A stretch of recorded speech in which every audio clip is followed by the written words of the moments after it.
Hello and welcome back to Unnati IAS. आज हम बहुत दिन बाद अपने चैनल पर वीडियो आपको प्रोवाइड कर रहे हैं।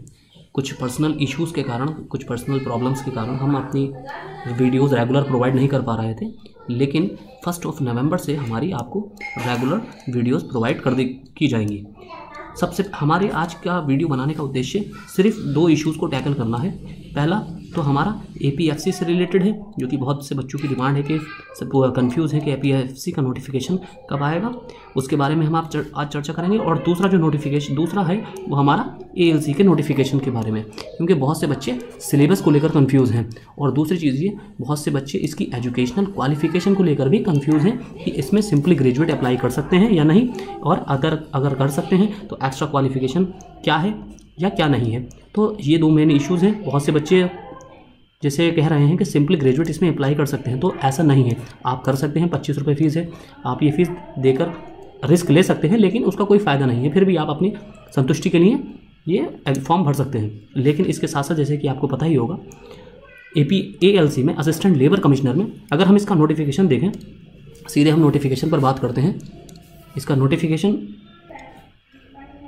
तो देखिए, इसका जो ये नोटिफिकेशन है हमारा एएलसी का, एएलसी आपका central labour service, assistant labour commissioner, assistant welfare commissioner, assistant labour welfare commissioner, assistant director या मिनिस्ट्री ऑफ लेबर एम्प्लॉयमेंट में। तो इसमें एसेंशियल क्वालिफिकेशन देखते हैं। देखिए, एसेंशियल क्वालिफिकेशन में जितनी भी क्वालिफिकेशन दी हुई होती हैं, जितनी भी क्वालिफिकेशन इसेंशियल, 2 तरह की क्वालिफिकेशन होती हैं किसी भी नोटिफिकेशन में। एक होती है हमारी इसेंशियल और एक होती है डिज़ायरेबल। तो इसेंशियल क्वालिफिकेशंस में जितनी भी क्वालिफिकेशंस दी होती हैं वो आप कैंडिडेट्स के लिए उसको होल्ड करना कंपलसरी है। उसके कैंडिडेट्स के पास, जो अप्लाई करने जा रहा है फॉर्म, उसके पास होना कंपलसरी है।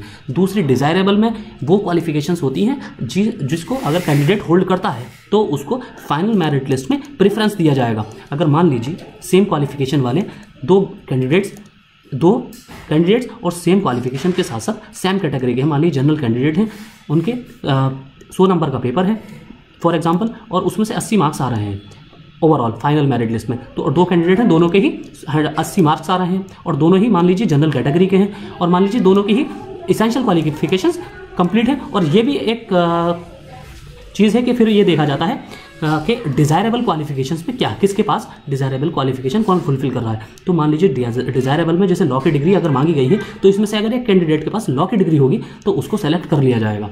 और अगर फिर देखिए, दूसरा एक और चीज़ है, अगर दोनों के पास लॉ की भी डिग्री है, सारी क्वालिफिकेशन भी फुलफिल कर रहे हैं, नंबर भी सेम है और डिज़ायरेबल क्वालिफिकेशन भी दोनों के पास है वही, तो अब क्या किया जाएगा, तो जो एज में ज़्यादा बड़ा होगा, ओल्डर होगा, उसको सेलेक्ट कर लिया जाएगा फाइनल लिस्ट में। अगर मान लीजिए ये तब है, तब एक ही सीट बची रह गई है और ऐसा सिचुएशन क्रिएट हो जाती है। तो देखिए, यहाँ पर डिग्री जो दी गई है, यहाँ पर जो डिग्री दी गई है, देखिए educational qualification degree of a recognised university, पहला ये आपकी इसेंशियल है, देखिए इसेंशियल क्वालिफिकेशन से ही। दूसरा है डिप्लोमा इन सोशल वर्क और लेबर वेलफेयर और इंडस्ट्रियल रिलेशन और पर्सनल मैनेजमेंट, यानी कि अगर आपके पास MBA है पर्सनल मैनेजमेंट में, तो आप एलिजिबिलिटी क्वालिफाई कर रहे हैं और आप अप्लाई कर सकते हैं।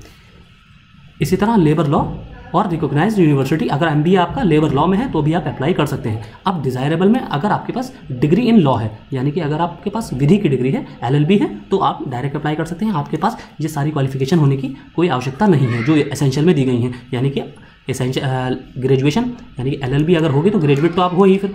तो दूसरी चीज़ ये है, फिर आपके पास पर्सनल मैनेजमेंट या लेबर लॉ के डिप्लोमे की भी आवश्यकता इसमें नहीं है। अब आते हैं इसके सिलेबस के, जैसे कि आपको पता है कि सिलेबस इसमें मेंशन नहीं किया गया है। तो अब एक दूसरा नोटिफिकेशन हम आपको दिखाते हैं जो हमारा सिलेबस को वेरीफाई करेगा।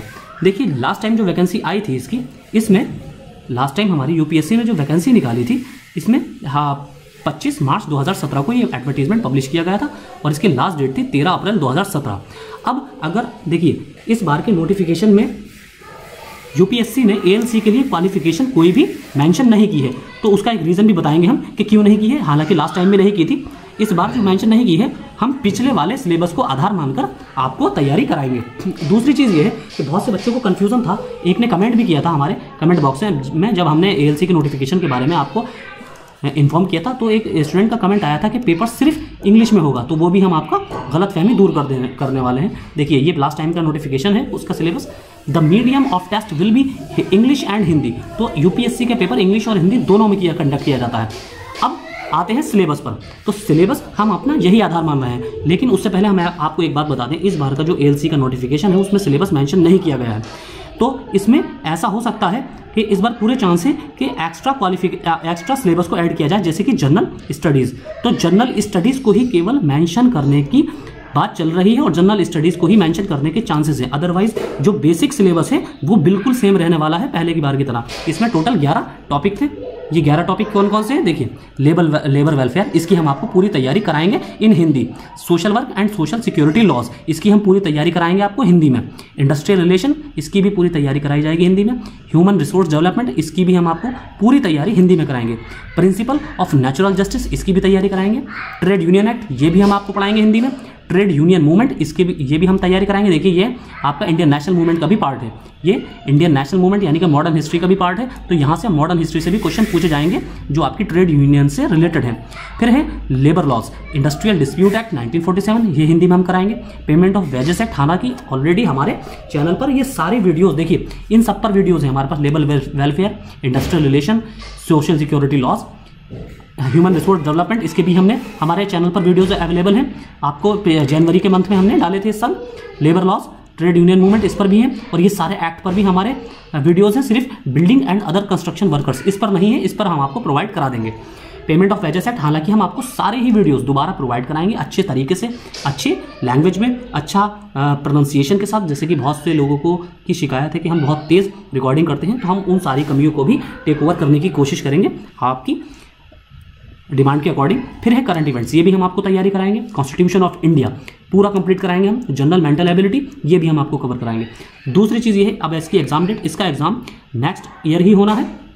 हालांकि जो आपने कैलेंडर देखा होगा यूपीएससी का कैलेंडर, तो आप यूपीएससी के कैलेंडर में कुछ डेट देखते होंगे आरटी एग्जाम्स की। आरटी एग्जाम यानी कि रिजर्व जो एग्ज़ाम है, रिजर्व एग्ज़ाम, तो उनके लिए जो एग्ज़ाम की डेट है वह उन्हीं डेट में से किसी एक डेट में इसका एग्ज़ाम होना है।